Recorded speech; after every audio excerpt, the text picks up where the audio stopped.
Hello, my name's David Seaman, and this is the Three Lions Podcast.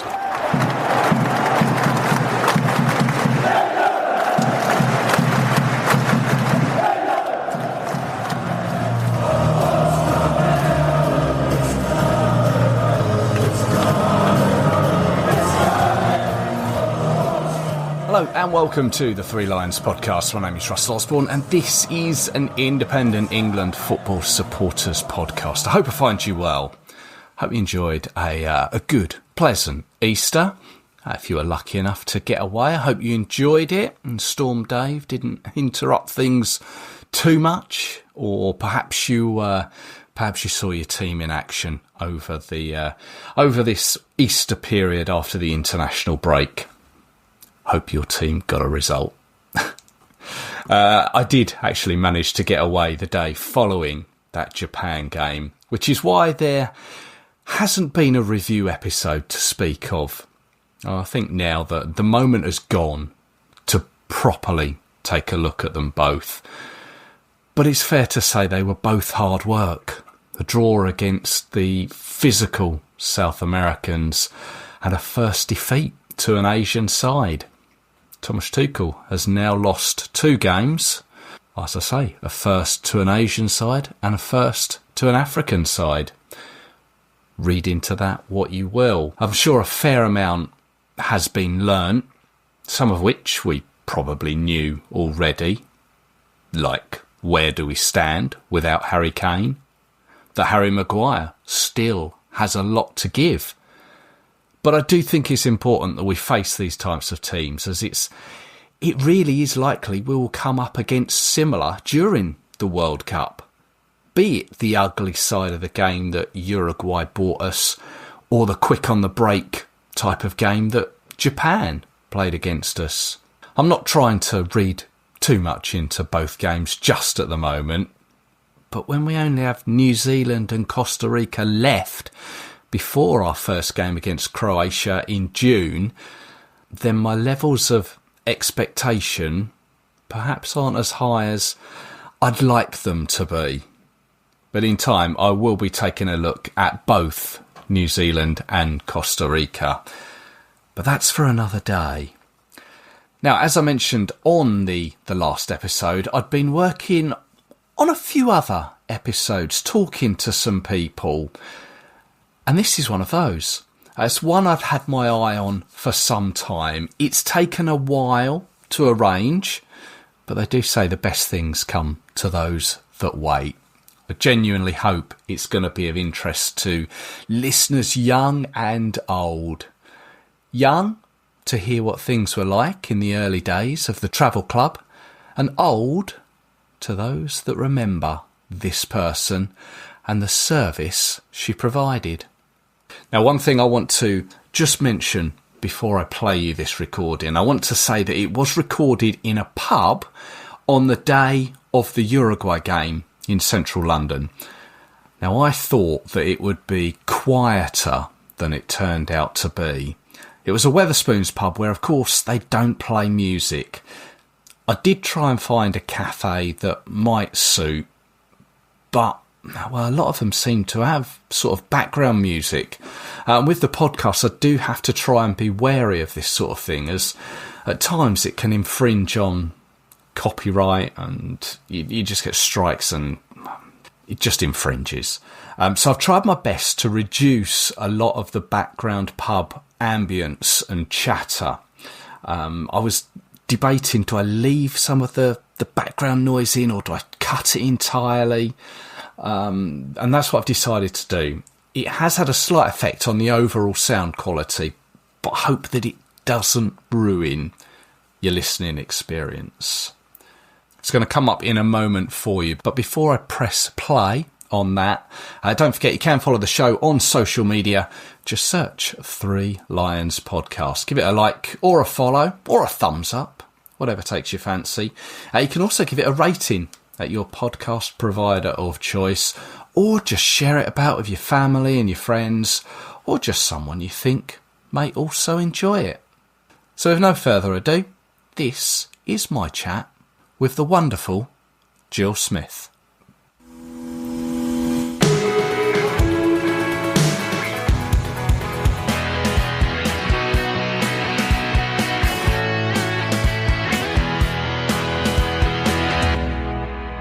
delighted to welcome to the podcast Jill Smith, who's might be a familiar name to some listeners out there. Jill, hello there. Hello there. Nice to meet you and to talk to you. Yeah, no, likewise. Thank you so much for agreeing to meet.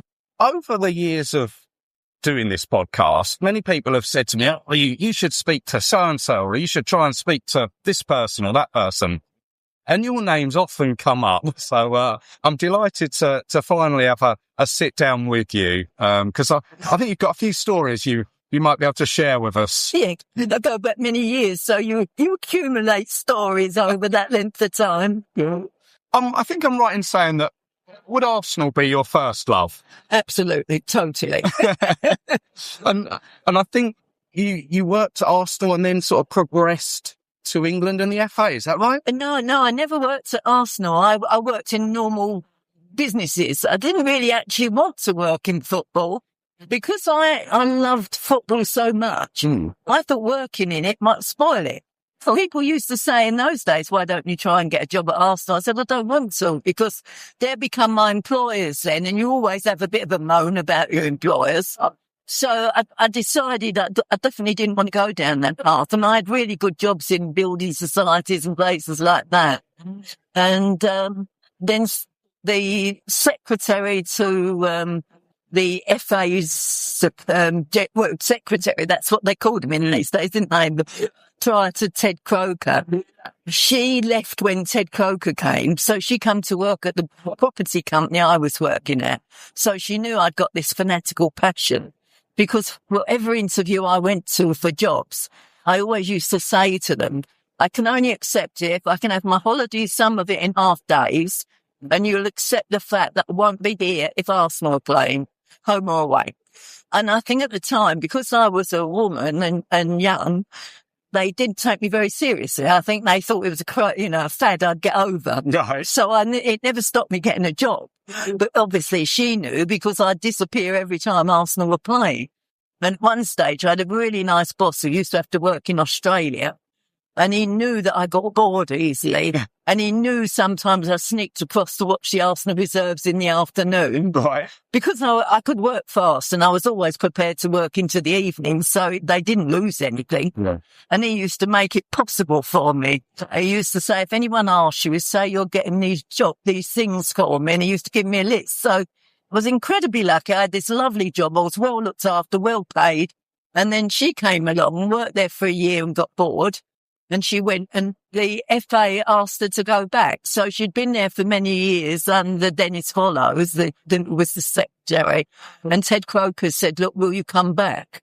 So she went back, and then she knew I was restless. So she rang me after about 9 months, I suppose, and said, will you come to be the secretary to the deputy secretary? Yeah. Wow, right. So I said, well, I'm not really keen.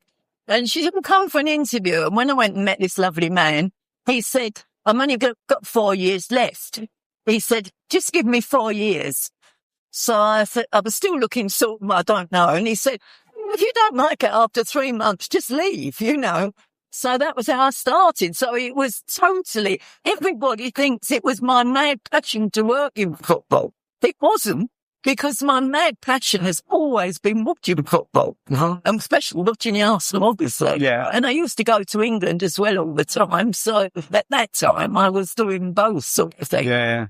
But then, and you didn't have as many games with your club as you do now. No, I mean, it's it's absolutely ridiculous now. But that's how I started in football. So when was that, if don't mind me asking? 1978. Wow. So it was when football supporting was challenging.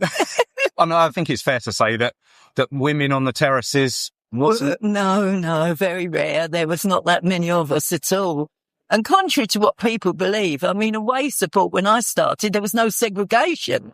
Right. So you could be standing next to your worst enemies, but it seemed to work somehow most of the time, because you had the two ends where one had come to take the other one's end. Yeah. I always stood along the side. I wasn't silly. But, and that's how it was. So yeah, I was from 78.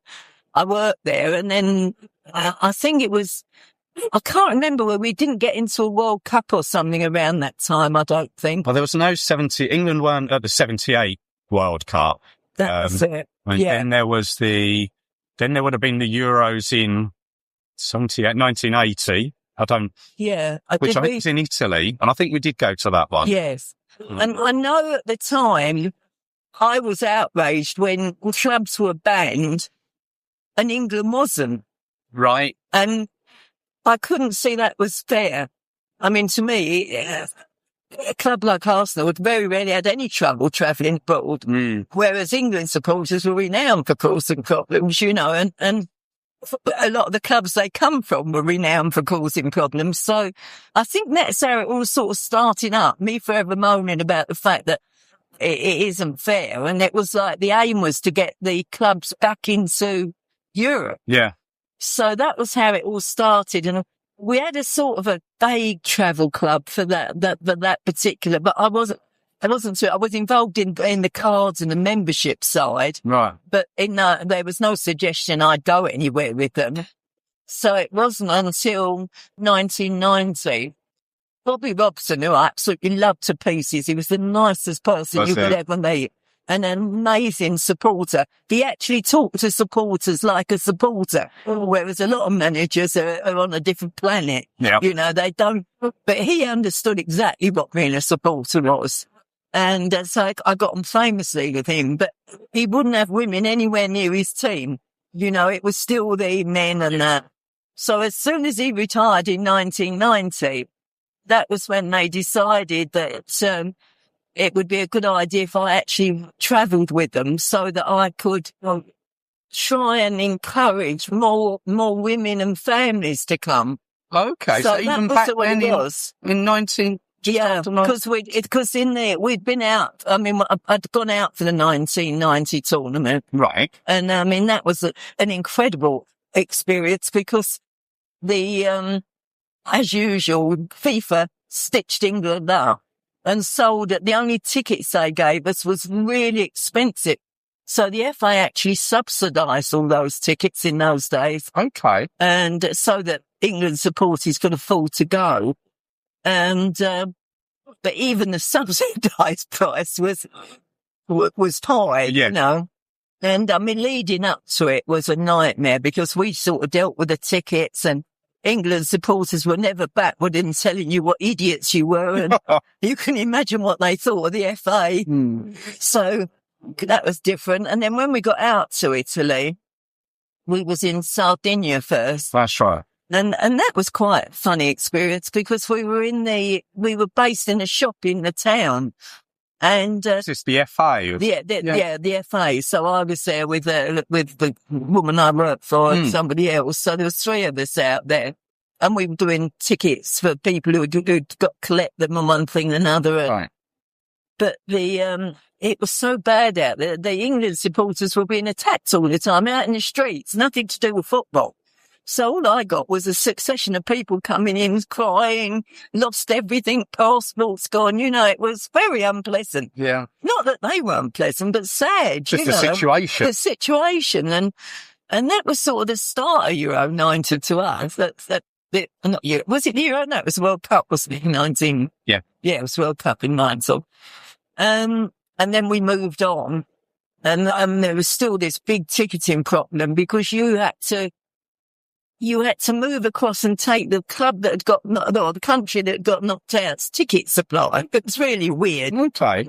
I can't remember where we were for that particular game, but all the England supporters were sitting in a field, great big field, and the Italians have given us a caravan to work from that didn't have any air conditioning, didn't have a phone, and it was before mobile, so... Yeah.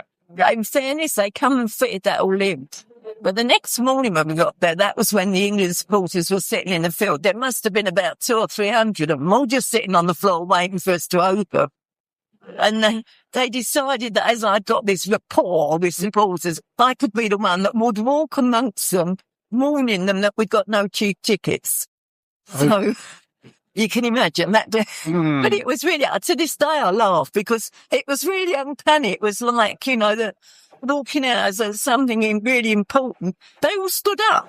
So they'd all been sent down and then I was faced with this field of people standing or looking, so And anyway, we told them, etc., etc. Then they used to come into the to the front of the caravan, give us their voucher, and then we'd give them a ticket. They had to be on the list, obviously. It was all sort of done. And after about, I suppose, an hour, I recognised someone. I thought, I've seen you before. You've been round. And it was strictly one person. It's always see trying to get another one. And so I mean, my lovely friends who didn't go football like I did were like, well, how do you know? I said, because I just know. I can see what they're doing there. I said, what we're going to have to do is have to cut a corner off their travel card. I said, because we've got 4 possible games. So if we cut a certain corner off for each match, they can't bring that back. Oh, I see. If they bring it back and he's got a corner off, some of them tried, but I mean, what, did you accidentally cut the corner of your card off? You know, so it was always like that. It was always trying to be one step ahead of them. And I think that's really why they get me saying, because I'd gone through it all with the club, you know, we'd been in finals and things and you know all the tricks of what they're likely to get up to. Yeah. And obviously I was used to talking to supporters, so it didn't faze me at all. I was quite happy with it. And I found that really, they were very, very upright in those days, the England supporters. Right. And they hated the FA with a passion. Mm. So that made it certainly different. And then moving around from one place to another, having to do different ticketing from different places. And it was boiling hot at the time. I guess a lot of that would have been like last minute. Where do we go? How do we? Yeah, that's right. Because thinking on your feet. I mean, even to this day, I've got to say, so many times you go to all these meetings, you make all these arrangements, and then the day before, the night before, the mayor of all these places will decide that he didn't want to do it like that. And that happens to this day. You get it with club matches. You'll go to a meeting in the morning. They'll agree everything. You do this. You go there. The supporters can do this. And so you put it out. This is what you can do, etc. And then all of a sudden a message comes through. The mayor's decided no. I mean, I find it incredible. The mayors have got so much power. So that was happening. And I mean, the poor England supporters really, it was so sad because half the grounds were half empty. Yeah. Because of segregation, you just couldn't sell them to anyone. So everyone had to be vetted before they could go. And then it just left swathes. And I mean, when you think now, you can't imagine an England game and the ground's not full. No, of course, yeah. So, it's a funny affair, really. So was there already a membership club of sorts already in play? There was by then. That's what from that original one where we didn't really do any travel or anything like that, just a ticket. There was a travel agent they could use, but we still didn't do travel as such like a club would. Right. But, it was a proper membership scheme then. You had to send in your information. The police would look at it and it didn't tell you if they'd got a history of... Oh, even back then? Even back then, yeah. It was all just starting then. Right. And of course, the old-fashioned computers, it was all on those great big green sheets with little lines on it. Oh, the ones with the dots at the side, yeah.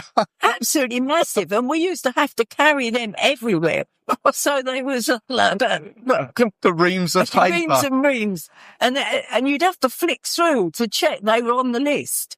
So there was no just putting in a name and it popped up. Yes. So we had about 5 lots of these and then you'd put a yellow through it or that one said pick their ticket up. But then you'd have to sort of do it on all of them because if there was 3 of you working, I mean, it was just this big wad of papers. It was unbelievable. But yeah, it was a proper thing. And all the cards used to be laminated on that at the FA. So it was all done. They did the pictures, stuck them on. Yeah. It was a bit like a sort of something you do on Blue Peter, really. And I tell you, did people work hard? I mean, it was literally working till 10 and 11 every night in the build-up. Was it? And then out there, it was pretty much the same. And the sad thing was, even us, and there was 2 women, like myself and another one, they'd come up to us in Italy if we was walking in the street and go, hooligan, that's all we got. Oh, really? Honestly, it sounds daft now, but the reputation England supporters had was so bad. Yeah. And because it didn't help, there was 1 or 2 problems out there. Yeah.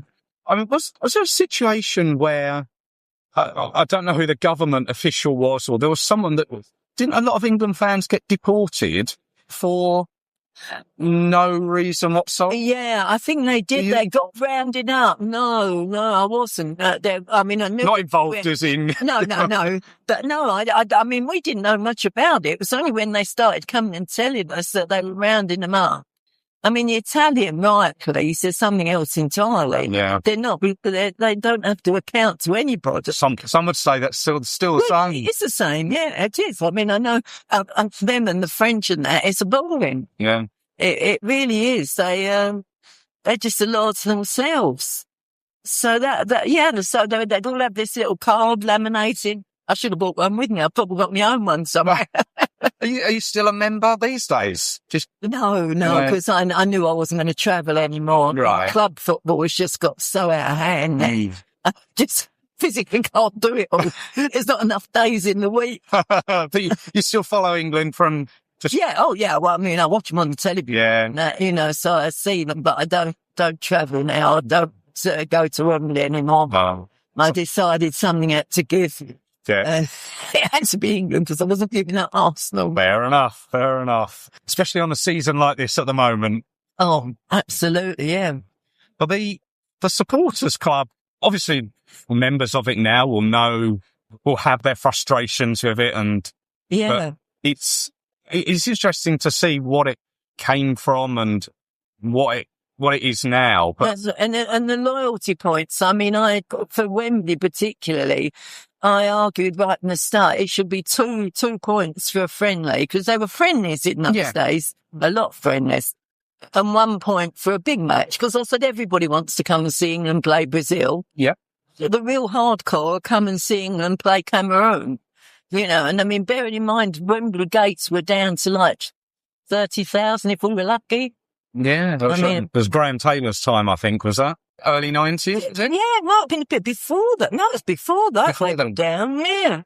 I think even right back to the sort of 89. Right. I think before the night we had an England game, I can't remember which one it was.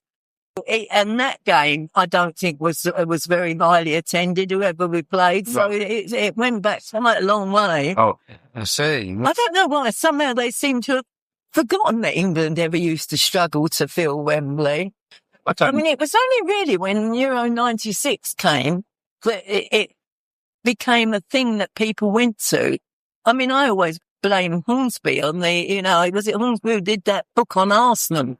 Oh, Nick Hornby, yeah. Hornby, Yeah. Because all of a sudden we got a totally different type of people coming, like families and that. Right. And then they were saying, like, can I bring my 5-year-old to go to a game in Italy for just an ordinary game or a World Cup qualifier or what have you?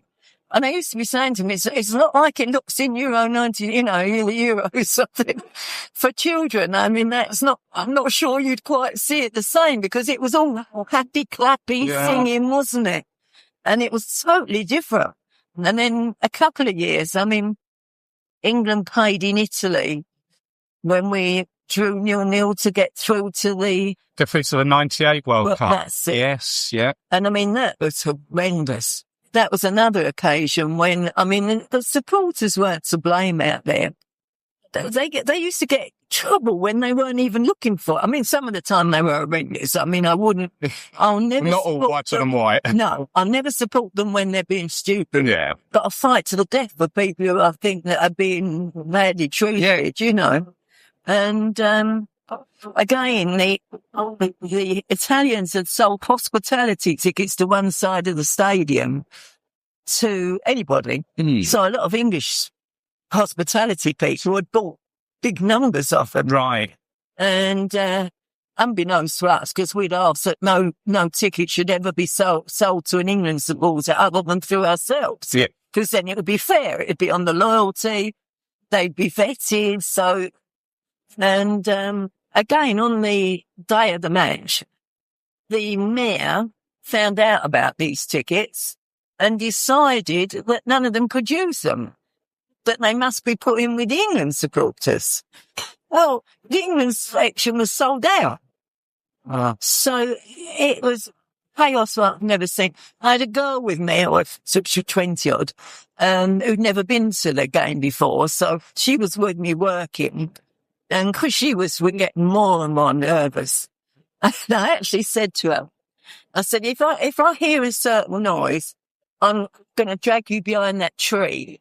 I said, because if they run, I've worked out years before, as long as you stand behind something, they split up to go round it. Clever. So they wouldn't actually attack a woman, but you just get knocked over in the rush. So that's how bad it used to be. And all of a sudden I could hear it coming. And I grabbed her and sort of dragged her over a fence behind this little tiny fence behind this tree. Well, in the end, she was shaking so much. I said to her, they won't touch us. They'll run past us, you know. And I mean, they were going nuts. And it turned out that they were ticket holders who'd now been told they couldn't go in because the people from the hospitality had been allowed in. Well, it wasn't just hospitality. It was like travel tickets companies had got hold of. So there was all these people that had got genuine tickets not being allowed in. Really? Well, I can understand why they weren't happy. Frustration. But then, of course, the police went nuts. They were banning them. And I had to get one of my... Obviously, I had a lot of friends who were Arsenal supporters who went to all the games. So I always knew they'd keep an eye on me. Yeah. And I got one of them to take her in. I said, look, get her into the VIP, but just because it's so unfair. I mean, when you're not used to that, you know, she'd worked Euro 96 and that, but I mean, as I say, it was very happy. Yeah. I mean, I did hear that, was it Spain, Hawaii? Was it in Santander? That was that you came under a little bit of, that was awful. I mean, again, I went to the meeting in the morning. You'd have a big meeting. The fire brigade were there. The police were there. The safety people, really everything. You go through it all. We were in a certain section. They'd take me to see it. It's all okay. I said I could stand outside, which I did. And then if there were any last minute problems with tickets or that, or if I had a last few minutes. So I just used to stand outside turnstiles. I mean, I didn't have anywhere so fancy. And it was lovely. It was a nice atmosphere. He explained he was the gold commander. So the gold commander in any country is the main man. okay. So he said, I'll be there if you need me. Fine. So I'm there really obviously out early, before the gates open and the turnstiles up and they let them through. So I'm standing quite a bit in front of them so I can be seen. Yeah. Probably had a placard or something. And all of a sudden they come up and why is the effing gate shut? I said, what do you mean? And we can't get in. I said, yeah, but you can. I turned round. These turnstiles that had been working 5 minutes before had all shut. Shut down. And I was like, I said, I've got no idea. I thought, I have to try and find out. I said, they were open 5 minutes ago. And then all of a sudden, these van after van pulled out. And it was Riot Police. And they opened a side entrance and they went storming in. Yeah. I doubt if there was a couple of hundred already in there. They went storming in, the gate shut, and then once that happened, the turnstiles opened again. So it sort of settled down. So just before the game was going to start, I'd got nothing else to be collected. So I went through the turnstiles and went and joined them, you know. Yeah. And they were all in seats. It was all calm, and I thought, oh, well, this is wonderful. And then all of a sudden, we had a lad, I always remember, he's from Bristol. Right. And he wasn't the brightest one, to put it nicely. And he got up to talk to one of his friends who was about 6 rows in front. And they were shouting at him to sit down. And there's nothing going on, no game, no thing. And him being like not really taking a lot of notice. So they tried to drag him out. Yeah, he had done nothing. All he was trying to do was talk to a friend. Yeah. So as they came down, a girl was sitting on the end of a row with her arm on her seat, and they hit her with a bat. So that was it then. I mean, I'm gone. Yeah. So I'm storming about, like, screaming what on earth's going on. And I was on the phone, get the commander here. Yeah. This is outrageous. And with that, I see one of my friends being dragged out. And as they're dragging him out, and there was a big long staircase. So I'm chasing after her, and they're hitting him with a truncheon. Oh. And I actually ended up with all his blood all over my blazer.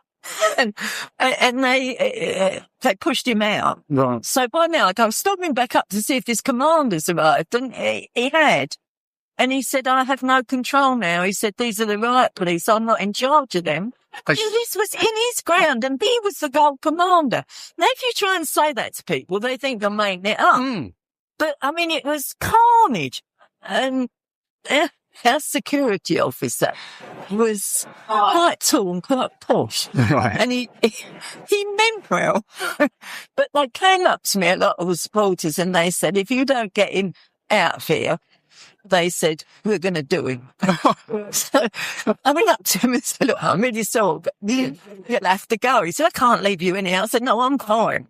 I said, it's you that don't want in here. I said, so look, do me a favour. I said, it's going to make my life easier if you actually go.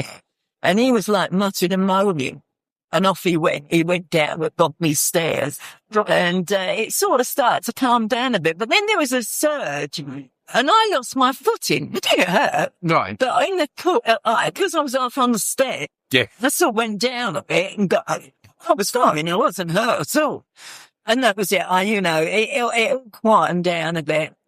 But because I didn't realise they were watching it on the CCTV thing. Okay. And then as soon as, I think they kept us in 2.5 hours after the game. Oh. Something like it. Yeah, I think it was 2.5 hours. And one of the FA's cameramen was in a thing in our end. So they wouldn't even let him out. So the team flight couldn't take off. Okay. It was just chaos, absolute chaos. And there'd been nothing. There'd been no proper hooliganism or fighting. It had all gone, it was just ridiculous.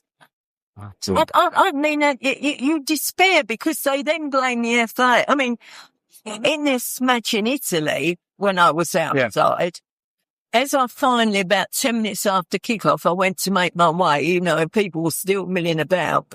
And this woman come up to me and she had blood on her face and she actually swore at me. She said, you're effing not doing this and you're not doing that. And what are you supposed to be doing now? I said, I was, and I never swear. I lightly swear, but I never say anything like that. I said, I wouldn't be out here. I said, I've been there sitting in a VIP seat. I said, it's only because I'm trying to help. But she said, and I was fuming and I thought I shouldn't have really done that, but I'd just lost it by then, you can imagine. And the outcome of that story is we used to have regular meetings about every 2 months around the country. And I went to one and who did I see as soon as I walked in? This woman. Oh, really? Well, anyway, we made up and knew his friends. But, I mean, that was how bad it was. And in Santander, going back to that, it was so unfair because the English newspapers had it all as like it was us. And it was a nightmare because it wasn't. That was the one game I could honestly say nobody did anything to antagonise anybody, We weren't anywhere near there. You couldn't get near there, so just wasn't a bit on our own. Just the police. So it's just the authorities. Police. Yeah. Absolutely. Yeah. Sadly, it's something that even I think it was it Aston Villa? I think in France recently. It's just the same. It still happens. Yeah. We are now. When we played PSG this season, we were kept in for probably an hour and a half, and I hang back because I don't. Funny enough, for all the donkey's years I've been doing it, I don't like being in a crush. No. I don't mind being on the edge of it, or I didn't mind when I was working and I'd get in the middle of but I'd always have an eye to how I could get out. An exit. Because when I was young, I'd seen that tragedy at Rangers where it was Celtic. Oh, yes. In the pictures of them coming down the stairs and crushed. And up until then, it had never occurred to me you could die from being crushed. I know it's silly, but it didn't. And from then on, I was always wary. Yeah. So, so we was held in. I was standing outside the first aid room. And all of a sudden the door opened and they said, would you like to come in and sit down? Because they still don't look at me and think I'm possible. They all think. I said, oh, yeah, that'd be nice. So, and I said, my friend's got a bad leg, which he did have. So he came in, and then another friend. And they was explaining to us that all the trouble that was going on had been going on all through the match. they said it don't stop when the match starts. It's the locals all come out at PSG. They all come out to attack the police. So the fighting is the police versus them. Our supporters were still inside the right. And because it's so unpleasant because the police are so wound up, then they hit anything that moves. Go to Naples, they insist you go on coaches. Yeah. And the coaches never get to the ground for kickoff. Well, that's right. England had a game out in Naples 2 years ago, I think it was. And yeah, I was on one of the coaches that takes this large diversion right around the edge of a city. And even then there was trouble with the police and the authorities with later England fans who were coming in on the later coaches. There's no fault of their own. No. You know, I mean, it was like with us, they can hear the Champions League thing just going off. And I mean, the coach is still down. And when you're standing outside, Naples, like this was for Arsenal, when you're standing outside, I was standing outside waiting for them. I can see the coach going round in circles because there's a convoy, isn't there? Yes. You can actually see the coaches going round and, like, you see, oh, they're nearly here. And then they disappear again, and then you'll see them again sort of going round. It's outrageous. Yeah. I mean, it's so unfair they paid all that money. Yeah. I mean, so now when we go to Naples, I get a taxi. I wouldn't dream of getting in the damn things. I mean, it's easy when you're a woman because you can get away with more. Yeah. You definitely can. I mean, that's why it was easy for me with England, because if a man's telling a man something, ego comes into it. Right, yeah. You know, so there's more chance of it getting aggressive. Whereas it's a woman. More diplomatic. It's a different sort of atmosphere. Yeah. You know, I'll take the mick out of them. I'd normally, if they were really screaming at me and effing and blinding in my face, I'd see if they were friends, and then I'd point to a friend and say, do you put up with this all the time? Is he like this? It must be a pain to travel with. And then they normally calm down, or otherwise they say to them, because I can imagine their frustration. They want a match ticket and something's happened and they've already decided, because I'm authority, I'm going to say no. So before they'd ever get to me, they'd be worked up. So the first words to me was, you effing something so-and-so. And I'd like, if you're going to swear at me, I'm not even going to try now. Yeah. To me, you know. And then they'd sort of think about it, and then they'd gradually calm me down. And then they'd might have another go, and I thought, no, you might as well walk away. I'm not even going to listen to you. But there is a chance if you tell me what the problem is, I can help you. And 9 out of 10 times I could. You know, I mean, it's just so frustrating. I imagine that being with the FA, you must have had conversations with UEFA and FIFA in an official capacity. Yeah, that's right, at meetings, and explain to them. Then you'd always get these assurances. And then the worst bit of the lot was these meetings I'd chair around the place. The first thing they'd say is, the FA don't do anything. The FA don't care. But we do care, you know. Honestly, if you could be in these meetings, you should have meetings. That's a favourite one. Like, we just pick a game and, like, you know, go along and just hope it's all going to be right. Yeah. That's one of the biggest ones you'd get. Why don't you have meetings beforehand? Like, yeah, well, fun enough, we do, actually. You know, so a crew leading up to it. So did you used to do, for an away game coming up, did you used to do a pre-reckon? Yeah. You go out I'd already go out. Yeah. Sort it out, have a meeting with them. We'd go back, you know, different parts of the club would go, sort of with the travel, or with the safety, or with something else, you know, the team. There'd be various ones, and you'd have a pre-meeting. The English police used to come with us.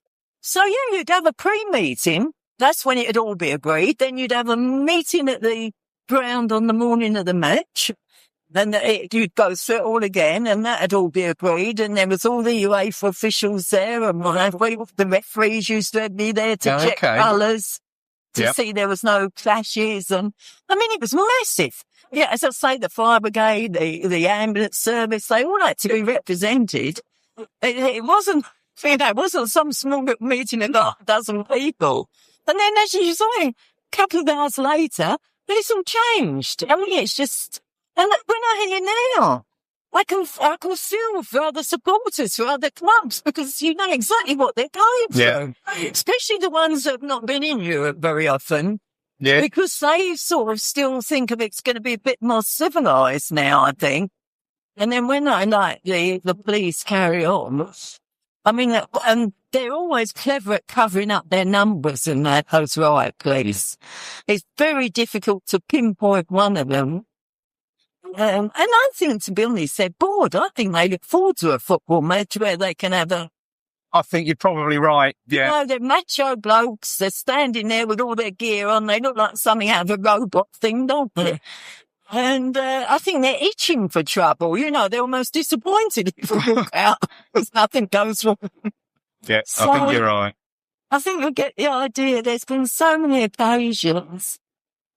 But looking at, say, the travel club as we know it now, obviously it's all very digital. I mean, for a lot of clubs, domestic or international, national ones, it's all apps and everything's done online and on computers, to the point that you can't even ring them up these days. It all has to be done. Yeah, I know. It's unbelievable. I find that. Back when you would have been doing it, it was all in the post and a telephone line. Or was it tickets you'd buy by a cheque or a postal order? That's right. You had to have a proof of travel. Because for a World Cup or the Euros, they used to have to buy their ticket. I mean, you probably remember, you probably did it yourself to some stage.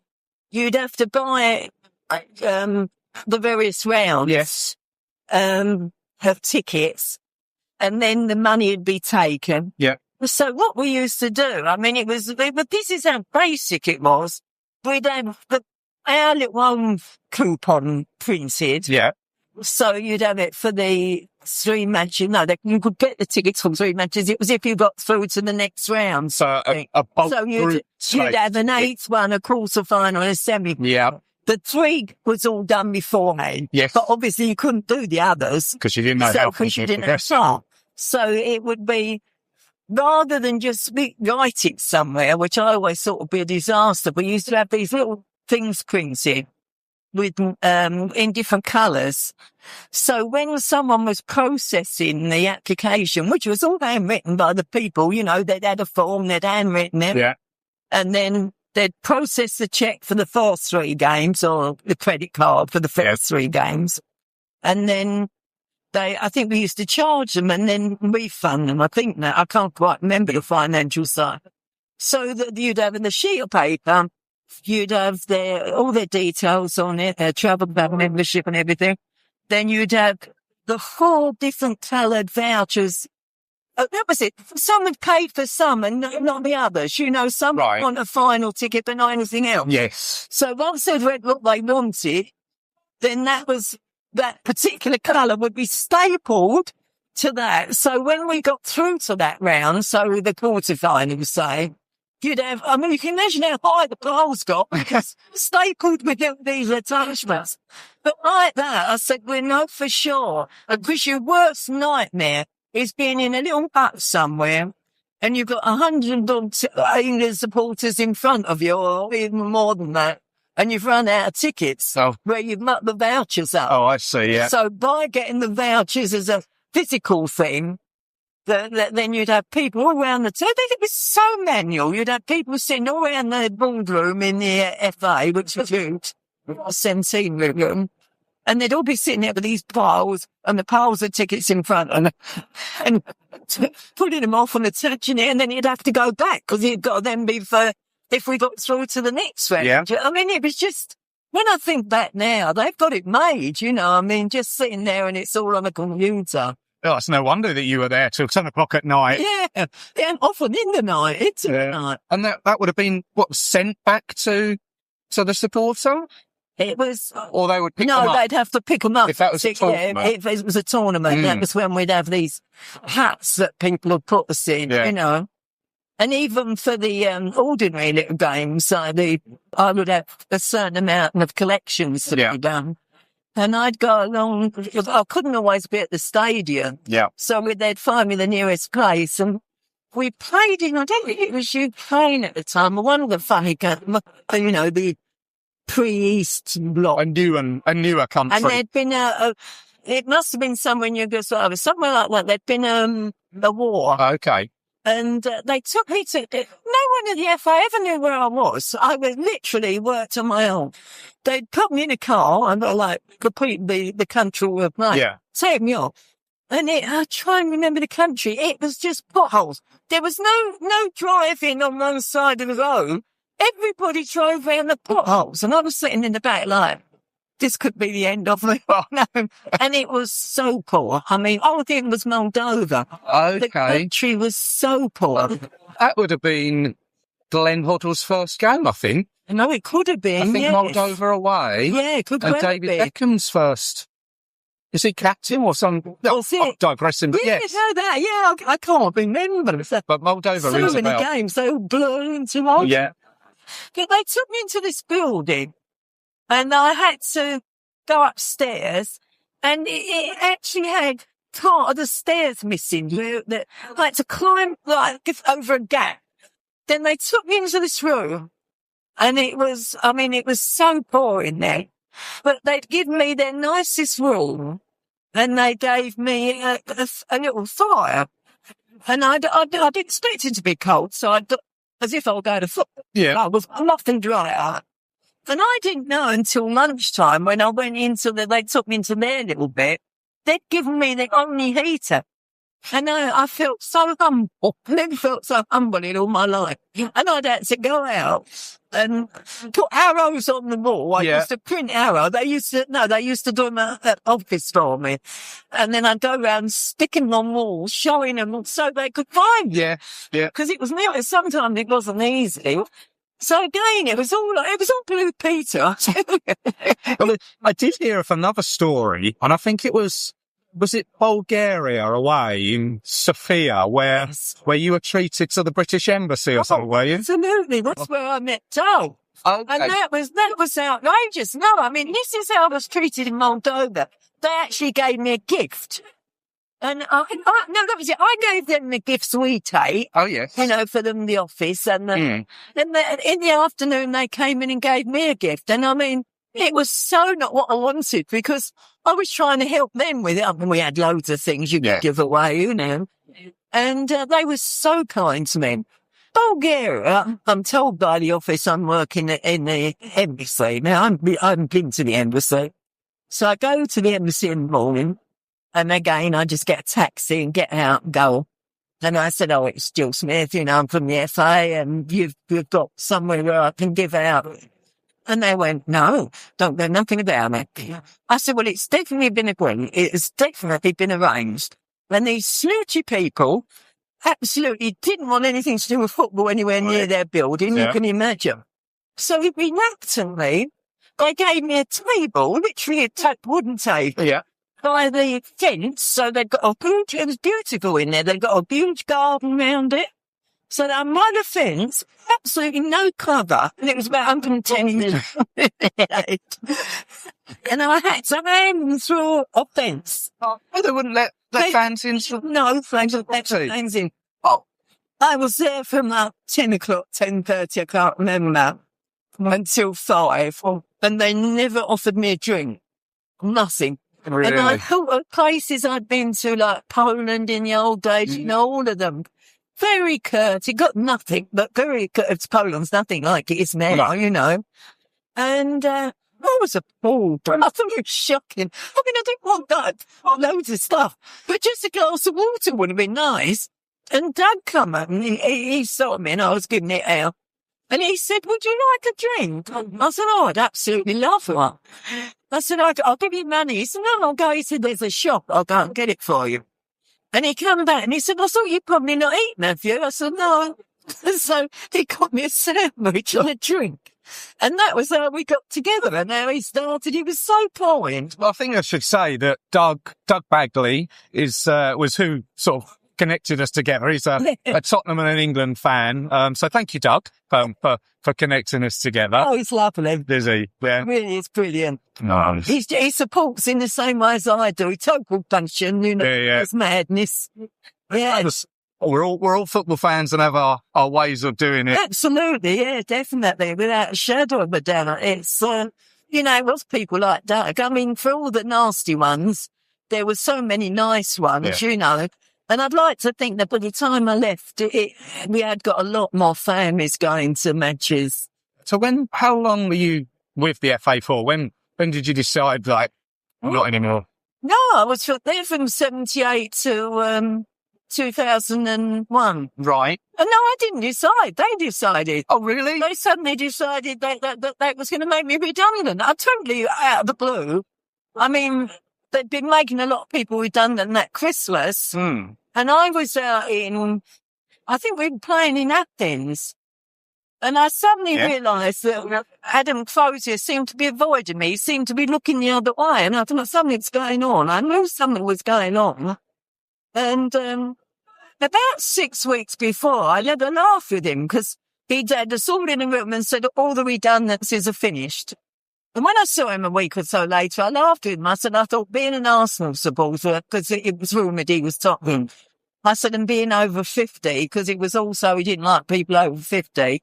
I said, I thought I'd be one of the first to go. And he actually said to me, it never occurred to us to make you redundant. And then within 2 months, just told me I was being made redundant. Really? Yeah, it was really weird.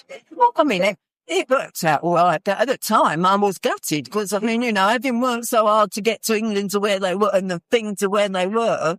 Well, you mentioned Greece and Athens there. That was my first England away game. Oh, was it? It was. And I do remember, or just sort of remember all little parts of like your first one, whereas as games go on, they sort of, as you say, blur into things. Yeah. And I do remember there was FA staff and you were more than likely there just on the outside of the gates. And I think you must have been giving tickets there. Yeah. And I do remember that.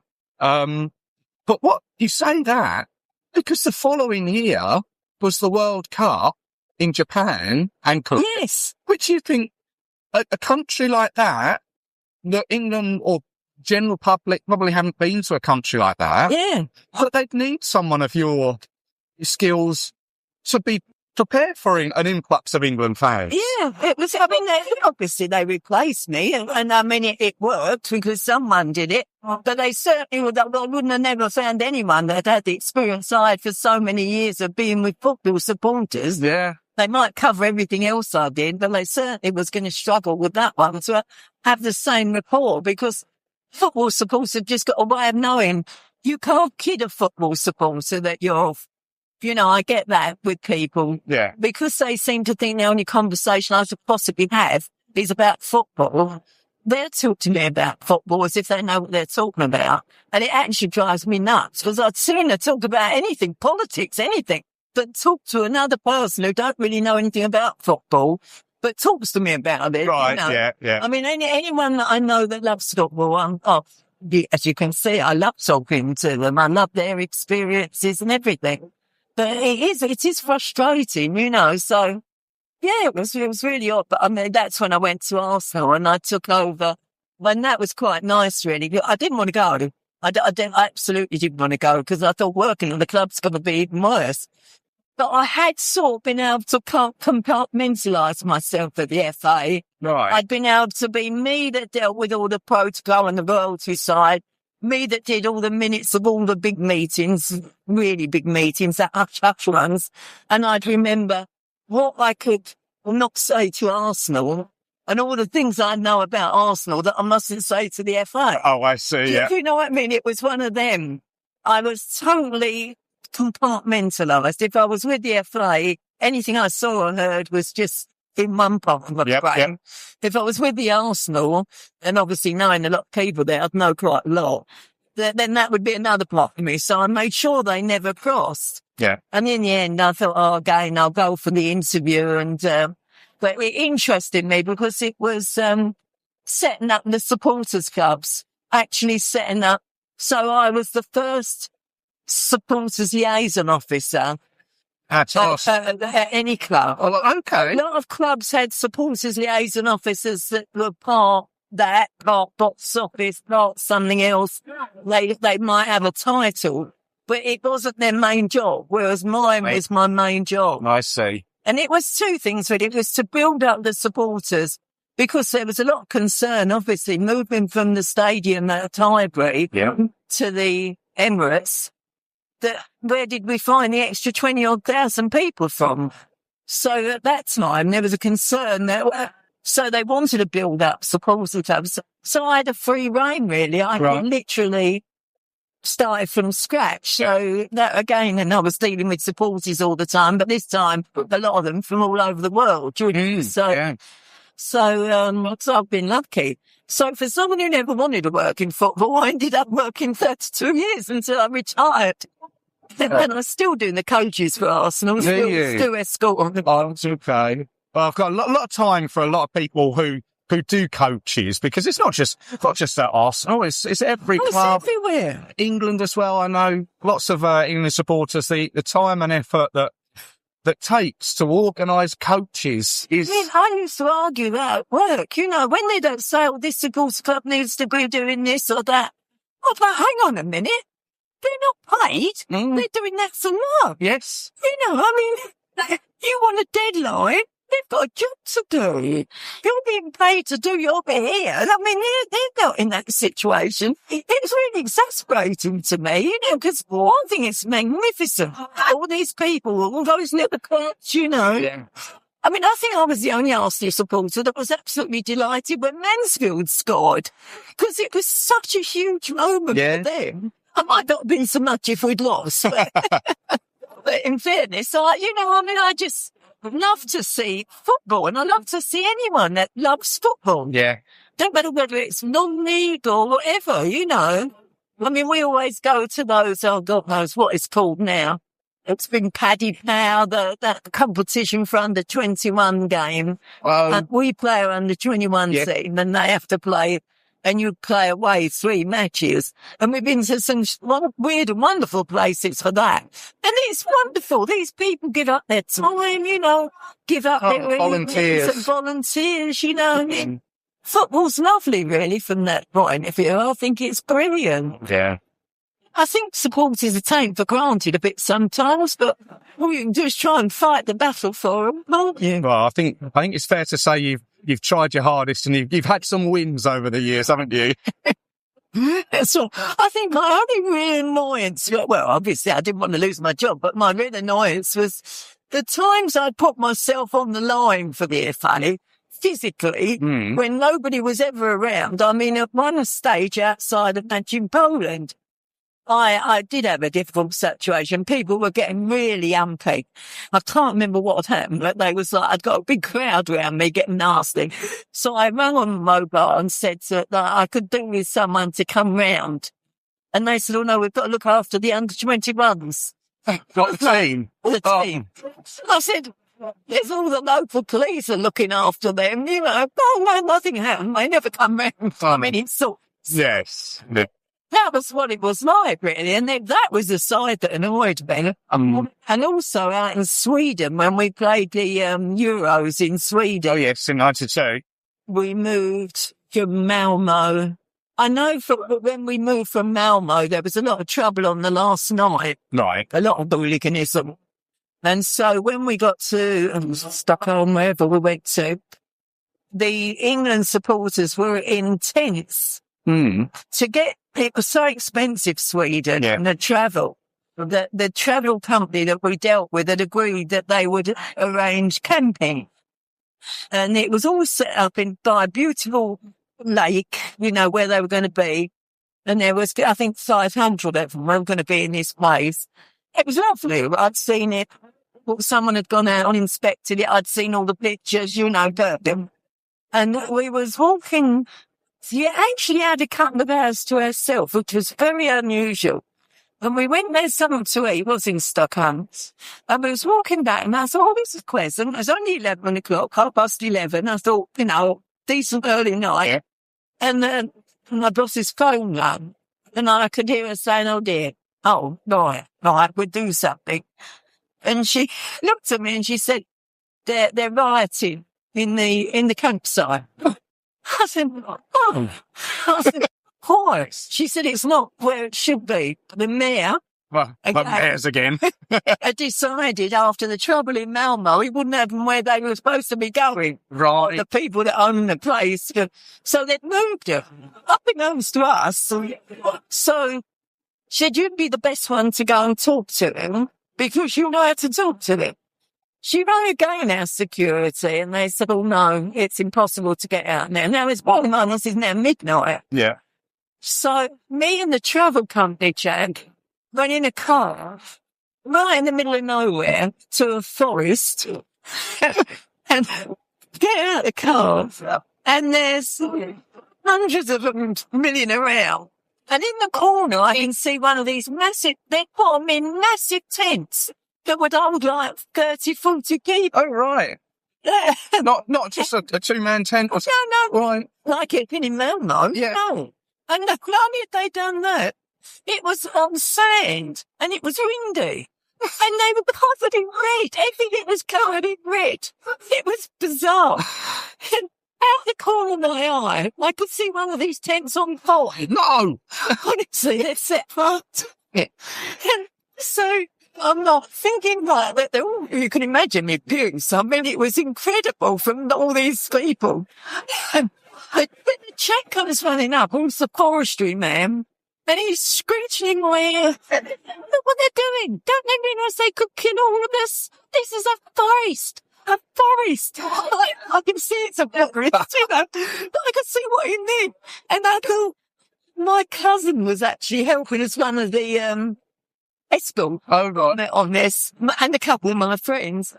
And I'm looking in the corner and I thought, I can just about see him trying to fight this fight. And I'm trying to think what I'm going to explain to his mum. Anyway, with that, so I said, it's no good you're shouting. I mean, mate, 15 of you or 20 of you come into there was an office thing. I said, we'll talk to you. We can't talk to this many people. I'm standing on a thing. Yeah. I'm standing on this table thing trying to shout. And that's what we did. They come into, and I so felt for it. I mean, it was disgusting. It's absolutely disgusting. They come in all caked in this red stuff, you know. And the travel agent, he agreed he'd get coaches in the morning who'd shuttle them straight into the town and one thing and another. And they were going to do something with the floor. But they were the sort of situations totally out the blue. And again, all the arrangements have been made and overnight they're gone. Yeah. You know, so, well, I was thinking of this when he was explaining to me that I was being made redundant. And I thought, never saw you lot standing in with all them many people shouting abuse at me. I find it hilarious now when people are so soft and someone says slightly something to them that upsets them. I thought, my God, I don't think there's anything I've not been called. I would really push my mind to try and do something. Sticks and stones. So I think that's about sort of gets you up to date with my... Yeah. All in the mud, all over the place. Well, that's fine. Let's just round it up a little bit. I've taken up more than enough of your time, but just before we go, you said about Bobby Robson and being the lovely man he was. Oh, yeah. And now we've got a German manager. Yeah. I don't know what your thoughts are on that, but we've got the World Cup coming up. What are your thoughts on England and the World Cup? As always, I'm vaguely optimistic. Aren't we all? I just keep thinking this must be our turn. Yeah. You know, I mean, I was lucky enough to be in Trafalgar Square celebrating the 66 one. Were you? Oh, wow. I remember and it was nothing like as big as it is now. No. I mean, you know, so yeah, I can remember that. I'm looking forward to watching the matches, but I think there's going to be loads of matches that are just going to be sheer rubbish. Yeah. I totally don't agree with making it so big. No, I think it loses all purpose, you know, and we've been pre-season in America a lot recently. Right. And the logistics. I mean, it was bad enough. We did, like New York. Then we went across to Denver. Then we went down to LA. Then we shot back to Washington. Well, the amount of traveling involved in that. And then if you haven't got a car in America, it's a nightmare. If they think it's hard getting in and out of our matches, you know, we moan when we go to Tottenham how hard it is to get away. Well, it's nothing compared to there. So I just I worry about the England supporters. I can't see enough of them being able to get together anywhere. You know, it's not like being in Europe where the towns are pretty small and Everything sprawls in America, you know. I mean, you can't walk anywhere. I mean, it's just impossible. Whereas we just think of walking as normal. Yeah. It's not only can't you, well, there's no pavements. I mean, you can't walk. That's right, yeah. So I just, I don't know. I just find the sort of it being in 3 different places. I can't understand why England have never got it again. I mean, we've got all the grounds, all the setup. Everything's within a decent travelling distance, you know. I mean, there's airports everywhere. I just don't understand. Ready to go, isn't it? Absolutely. Yeah, it really is. I mean, it's totally wrong. The way that voting's done is shocking. Yeah. I mean, the money you waste on trying to get a World Cup is scandalous. I mean, that money may as well go to doing something worthwhile in football. No, I just don't agree with it at all. And so I don't know. Half of me, I mean, I think some of the games are a bit exciting, but I mean, half of them I just can't see the point of, you know, if I was honest. I mean, do you think a lot will go? What's the take-up? Do you know? I think there'll be a fair amount that go, but I think it is just a cost. And yeah. That's one of my reasonings for not being able to go. It's just the sheer cost. I know we could go for a game and come back, but it's not the same, is it? And I know what you mean about being in a spread out area. We're used to going to England's last game in Albania, which was just what everyone was in and around the main square. Which is brilliant. Yeah. That's what football's all about, isn't it? But with America, I think it's just going to be large and spread out, and that atmosphere of a major tournament, I think it's just going to be missing. I may be wrong. I'm hoping that. Yeah. I mean, I went out there in '93 with England. We had the friendlies out, which was a disaster. But the Americans then had absolutely no idea about football whatsoever. I mean, they'd never heard of segregation. They couldn't understand why we were worried about it. You know, I mean, it was, and from the pre-seasons, they've got a totally different concept of sport. Although I do think there's such a huge following in America now for the Premier League. Yes. I actually wonder if some of those are supporting, as long as they're not playing America, obviously. But support England, if one of their players is playing in the English team, you know, I can see them. Yeah, there is a bit of that now, isn't there? People follow a player rather than a in team. Asia, that's a nightmare. Yeah. I mean, that's unbelievable. That hit home to me, not this season, the season before when we beat Tottenham. I suddenly looked up and thought, there's such a huge number that have stayed behind. Now, bearing in mind, normally if you lose to your rival, you're out the ground. Yes. Yeah. I suddenly realised it was the Koreans. And I thought there was hundreds of them. And they're all laughing, taking pictures. And I'm like, lost. You know? Yeah. And we went out and walked past their shop.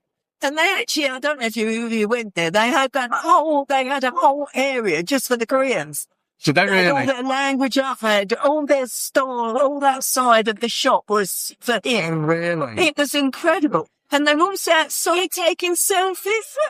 We never saw an ordinary Tottenham. Right. They'd all disappeared in the pubs and shut the doors, you know. But I thought then, you know, and they're gone. How weird. How can you just follow a player? Yeah, how times have changed. I'm going to digress a little bit. When you say Asia, England played in China just before Euro 96. Do you remember that? Yes. Where there was supposedly some trouble, I heard. I actually didn't go to that. Oh, did you not? Because of the fact that we were doing it at our place. Oh, you were doing We were doing all the work on there. I mean, they wouldn't. I was disappointed. I'd like to walk. I hadn't been to China at the time, and I'd have really liked to have gone. Yeah. Did they play in Hong Kong as well? I think that was, wasn't that where the chair, wasn't it? Yes, yeah. Yeah, that's right. Jill, thank you very much You're your very time. welcome. I probably waffled. People have moaned at me for waffling. Right, so I think people are going to reminisce and remember the good times. Yeah. No, so I really appreciate your time, and thank you for sharing some of those stories. Oh, it's very enjoyable. And we're just both now hoping that finally do it. Perhaps you'll be back in that in the fountain in Trafalgar Square in the summer. Not sure I could climb into it now, but I'll give it a go. Well, thank you very much. No, I appreciate it. Thank you. Wish you all the best.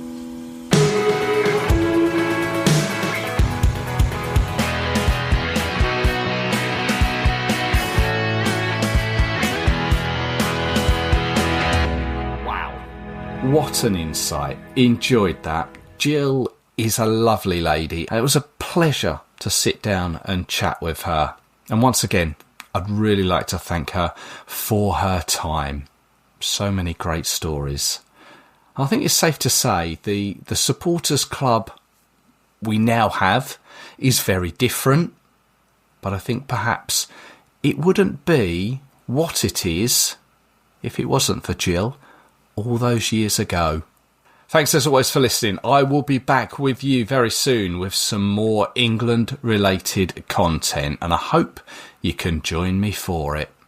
So until then, take care of yourselves. Cheers.